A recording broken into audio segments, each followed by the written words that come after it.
All right, sports fan. I'm glad to see you guys. It's Monday morning on the 8th. It's actually, I'm recording this late at night. But what you're going to do for this week's assignment, this is a long term assignment. It's worth 200 points, and each person will have to do the assignment on their own. However, you're working in a group because you'll need information from that group in order to complete this particular assignment. If you go to the course and scroll down to 3.2.1, Human Centered Design, it says March 8th, but I'm going to change that date probably to the 12th, so that you have time to complete it. And click on that. It's going to open up this particular link here. This particular link is called Human Centered Design, DL. DL stands for Distance Learning. I'm not there, so I'm going to give you the Distance Learning assignment. I have made some alterations to this particular assignment, so you need to pay attention. There's a couple of things that when we talk about human-centered design, if you click on this particular page, it will open up the Project Lead the Way page. If you can't find the page, go to the search bar and type in 3.2.1 human-centered design DL, and it should pop up. But anyway, it will give you all the information that you need for creating and completing this particular project. First, you need to know what human-centered design is. It's a creative problem-solving process that focuses on designing from the perspective of the people that you're trying to reach. In other words, we're going to go to someone and we're going to ask them what they want us to design, and they're going to tell us what they want to design, the criteria and constraints, and they'll give us that information, and then we will design it so that it meets their needs. In this particular case, we are going to design a chair that's rather comfortable if they want it to be comfortable. It can be any kind of chair. A recliner can be a computer chair, a gaming chair, a kitchen chair. It can be any type of chair, really, that meets your customer's needs. Now, who's your customer? The first thing you need to do is find a partner in the room, one partner. Typically, we refer to that person as an elbow partner, and that is going to be the person that you're going to interview. You're going to ask questions about what they do in this chair and what they would like for the chair. It could be a round chair that surrounds them and has speakers in it. Who knows? Your chair will be made up of multiple parts, at least 3 to 5 parts, including legs. If it's on wheels, add some wheels. It may have the seat. It will have the back, because you will need to assemble it and show an assembled and an exploded view. So if you do it all in one part, you're not going to be able to disassemble it and break it up so that you can do an assembled view. Anyway, there are some key terms you need to know: inspiration, ideation, and implementation. Here are your definitions there. There are 3 phases of the project. Basically, inspiration is you're trying to listen and understand what the problem is. They want a better chair. Your ideation, that's coming up with a possible solution. And your implementation, that is creating the solution for that particular problem or the actual designing of your chair. There are some videos here. You can watch this video here. If we go through this, it will go through all about ideation, implementation, and and inspiration. Anyway, for now, there is a PowerPoint here which reinforces the information you just saw in the video. In that PowerPoint, you can also find it here on the actual page. Here, if you scroll down, I think I put that in here for you. You can see the PowerPoint has been embedded, but you can find it in multiple places by clicking on the little dots here and reading through the information. And it talks about having, empathy, that kind of thing. So let's talk about what you have to do for this particular assignment. If I scroll down at the bottom of this assignment here, this is the assignment page, and I scroll all the way to the bottom, it has all the information that's on the PLCW page. Here's what you're going to do, and I'm going to come on down here to the submission section because I have made a slight change. We will come back to this in a moment. So you're going to come down to the submission portion. It says create and submit a PowerPoint or Google slide presentation that includes the following: a title page with your project and name and your team member. Your team members are you and the person that you're designing the chair for. You're going to have at least 5 interview questions. You're going to interview that person and say, hey, what do you like in a chair? And as you're getting the answers from that individual, you're going to be writing down the answers. Is it fluffy? Is it soft? Is it pink? Is it hard? Is it round? Is it square? Is it tall? Is it short? Be specific in your details because you're going to create a sketch based on the information they gave you and say, here's a sketch what I have based on what you gave me. Does this look okay? And you need to get that sketch approved by the person that you are doing the creating the chair for. So once you get the approval, then you can go ahead and start making the actual drawings.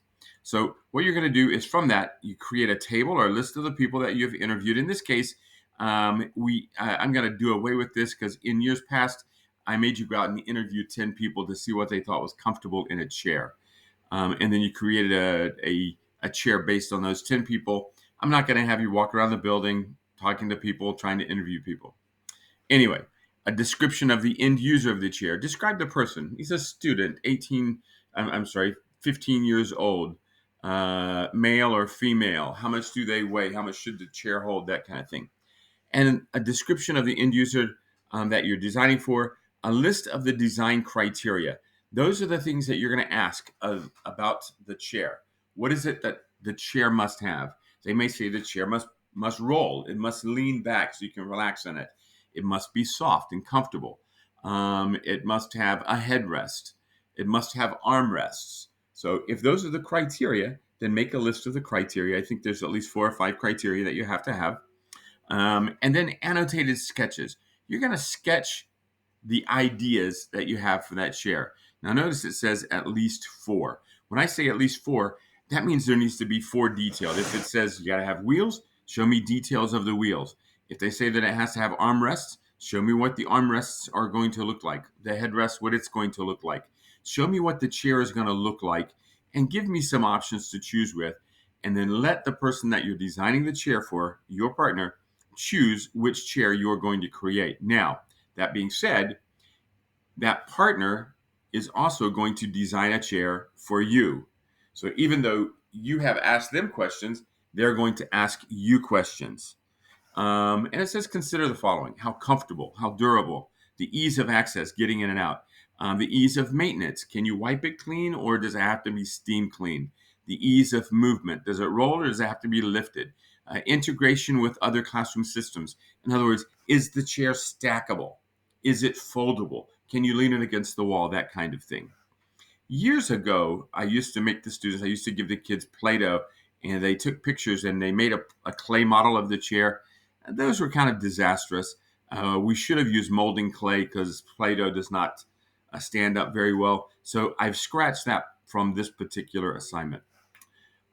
You'll have a list of the range of population who this chair is going to fit, most likely high school students. Okay. And then your technical drawings. Your technical drawings, if you have 5 pieces, 5 parts to the chair, you'll have 5 parts in your drawing. Plus, notice it says proper dimensioning on the parts, the assembly view, and the exploded view, and the parts list with materials. You'll put the materials in as to what the materials are being used for the chair.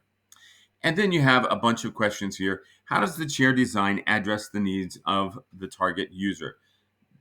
Does it look like something they would use? How much should the chair cost? You're going to have to estimate that. Maybe you might have to go do some research and see how much chairs cost to buy. What likely competition will there be for the chair of your design? Does your chair stand out? What makes it sellable? What makes it marketable? How often will the chair be used and for how long must it last? Specify the materials used in the chair, whether it's soft or cushiony, whether it's hard plastic, whether it's steel, whether it's wood, pine, oak, whatever you want to say. Specify the materials. How will the safety of the chair during use be assessed? In other words, how are you going to be able to determine if it will hold the weight that you want it to hold? How should the chair be manufactured? And you're going to have to just kind of guess on some of these things. You might say the steel is going to be brought from China. The plastic is going to be made in Indiana or wherever. How will the chair be disposed of? And then there's some conclusion questions as well. Now, what I've done for you is I've added a document here. This document here says, complete this document to help you complete all of your work. I think that's this document here. Yes. And basically, this is a document that shows, I got some pictures of different kinds of chairs there. Inspiration, ideation. These are questions that you're going to have to answer on your PowerPoint. Some sketches of the design, your criteria, your constraints go there. make a sketch of the criteria and constraints, put your sketch in the box below. Now you must get a partner's approval, get them to sign it.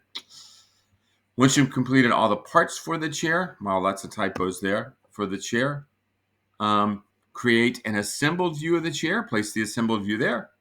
I think you have to have an exploded view of the chair, and then answer the conclusion questions. Once you've done all that, you're ready to create your PowerPoint. Now, I also created a checklist here. This is a timeline. So it would have your name and the person that you're interviewing. It used to be we had like teams of 4, but everybody made their own chair. So you'd end up with 4 chairs. We're just going to cut through that and make it only 2 people. I put some proposed due dates. You may want to adjust these yourself. So I put this here so that March 3rd, you should have a title page done. That's Monday. Monday, you should get through this and through this. If you're doing this, you're on target. By March 4th, you should have a list of criteria. You should have the annotated sketches.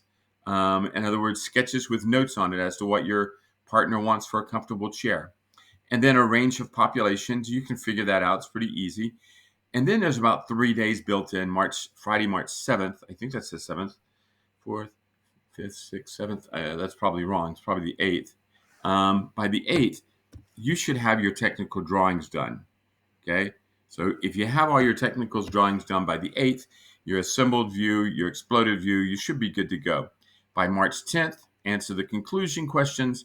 By the 11th, create your Google Slides for submission and submit your Google Slides by March 11th, which is the following Tuesday. 7 school days to complete this work. That should be plenty of time. For some of you, the hardest thing will be picking out a partner. If you need help with Google or with Onshape, talk to your partner.